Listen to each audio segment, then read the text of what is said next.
Today, we want to talk about past trauma and emotional baggage, managing that in relationships. And what I'm thinking about too, immediately when I hear those words, is triggers. Mm-hmm. I agree.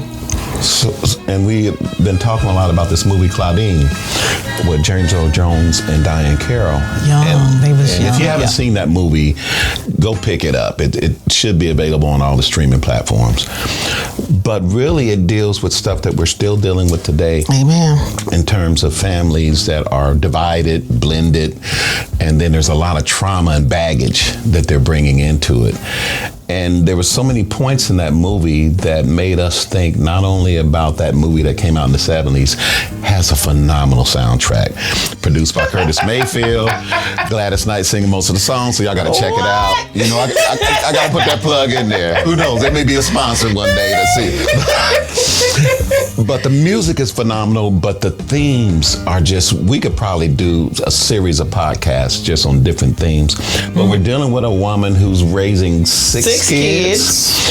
4 different fathers, it sounded like. 2 different marriages, and maybe a mixture of 2 almost. Mm-hmm. And then welfare. Mm-hmm. And back in the day when they would come in and investigate your house.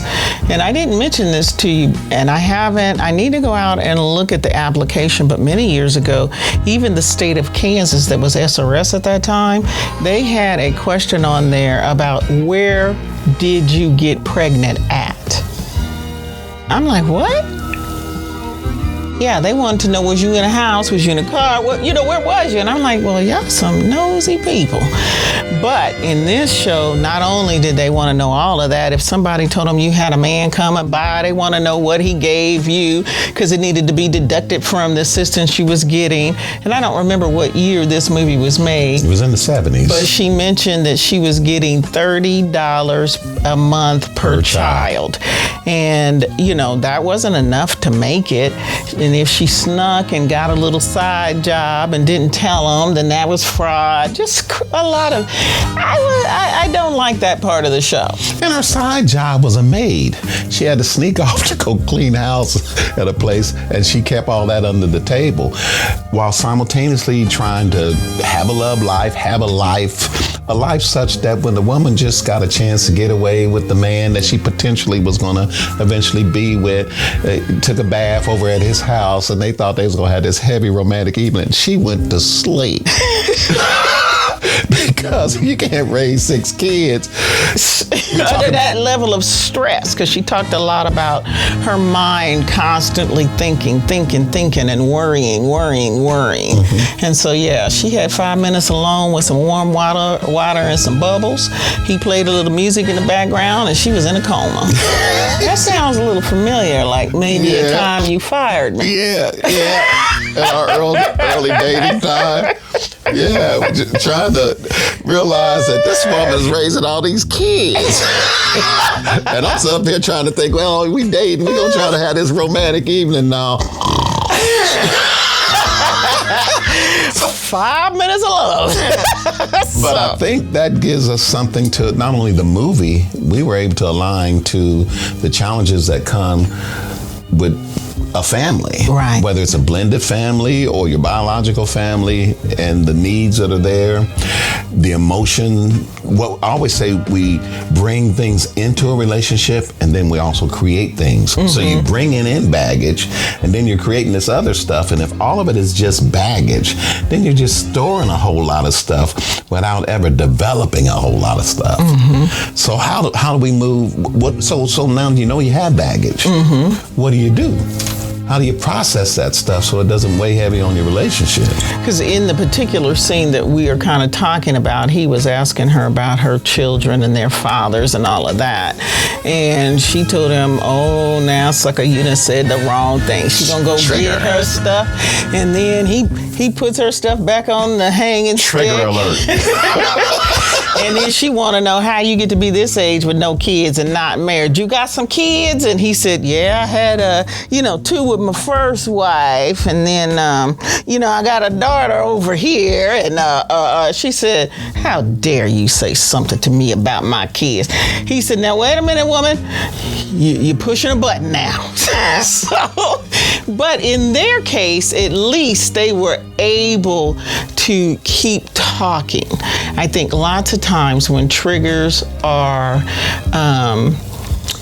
pushed or show up in a conversation, we don't say to the other person, hold on a minute, let me think on that a while. We don't know how to stop and say, I need a breather here, or we need to come back to this later. I need to think through how I want to respond to this. And that can create other triggers, or it could also be a declaration of war, depending on who you're with, And so just maturing enough where you don't automatically think, since you brought that up, you really aren't for me, you're my enemy. Or I got to pay you back for that because you don't, I don't know who you think you are, but this is who I am. Which in essence can destroy something that you could grow. Right. Versus saying, let me think about it. Now, I told you I was married before. I'm going to count that. But I decided one day it didn't seem like me and that brother was on the same sheet of music. And I was trying to figure out, how could this be? We both started with A. How is it now that we shift to B and you over here and I'm over there? So I said to myself, before you jump to conclusions, Toya, I want you to ask him, what do you mean by that? And I trained myself, but it didn't go good in the beginning because it started off with, just what do you mean by that? Well, nobody's going to answer you. And that's exactly what he said. Nothing. I ain't mean nothing. I ain't thinking about nothing. I don't know nothing. And I ain't trying to engage all this rage. You keep your baggage, I'll keep mine. Yeah, I had nothing, And so over time, it obviously did not work out in that relationship. We just were not on the same sheet of music, and we couldn't shift over. But in time, in other situations, I learned to give it a couple of days, especially if it really pokes something raw in me. Because the truth of the matter is, what I find is I often, when I'm triggered, somebody is touching on some of my negative self-talk, some of these things that I have to correct myself on within my own head. And so I learned to say, okay. Or just stop the conversation, or maybe even say, hey, can we come back to this another day? Mostly what I'll say is, hey, the other day we were discussing X, Y, and Z, and you said this. Did you mean this? 9 times out of 10. Okay, 9.5 times, 9.75 times out of 10. I'm nowhere in the neighborhood of what that person meant. And I, through a lot of conscientious effort, missed the opportunity to blow it up. Because I was smart enough to say, shut up, girl, you might get this wrong. Well, let me think back on, again, the Claudine piece. Because what I thought was a difference of perspectives was that this man, he wasn't trying to carry his kids. These over here and this was over here. She was coming from a perspective, I went through all of that, but I kept my kids. And so she was modeling in front of him that this, we calling it baggage, but her responsibilities far exceeded her resources.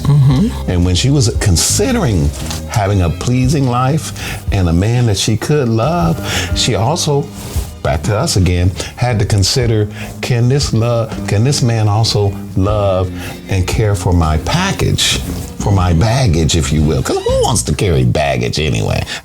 If I'm already carrying 6. I got a lot of bags, I got to tell you, I got a lot of them. Yeah, if I'm already carrying 6 and you want to give me 4 more, that's not appealing. But I wanna say this to you. Later in the show, we learned that he was taking care of his kids. His friend said, you are taking care of the kids. He said, but it's not enough. Not enough. And hers was always at the level of need. His was at the level of comfort. So some of that baggage gets heavier because you just ain't handling your business. Mm-hmm. And once he felt, which is a lesson she was teaching him, this is what it really costs. But we could carry it together. But if we carry it, it's going to look like this. So yeah, you're going to have to reconsider some things. But we could put it all together. We could make it work. He just wasn't ready to go in that deep because he wanted to carry at his terms opposed to carry at the need. So if you have baggage, or we're saying baggage, let's say a responsibility. If you have a lot of children, if there's a lot of people on your payroll, you said this when me and you got together. I thought, where's your money going? Her money was Toi supports a lot of people. God has been gracious. And God opened up the doors for you to do that. For everything that was in my hands, everything that has been in our hands. And then your attitude of, girl, go get those kids, girl, go get your parents. I ain't gonna be looking at this look on your face. Really helped too. And I think that's the crucial part that the story had to grow to. We're already there. And when people, whether they're looking at us online or people who know us, they just assume, oh, y'all like kids. Y'all like taking care of ailing adults.